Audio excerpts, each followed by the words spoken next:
What's the meaning of crowbar?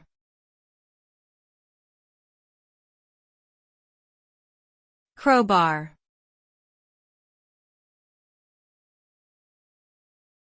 Crowbar.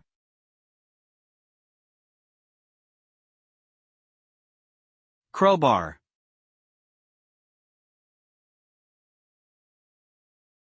Crowbar.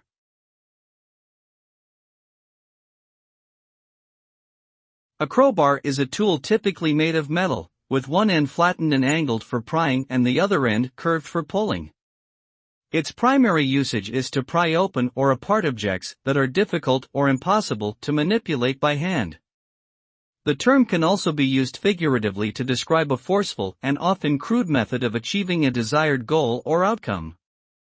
Overall, a crowbar is a versatile and powerful tool that can be used in a variety of situations where brute force is necessary.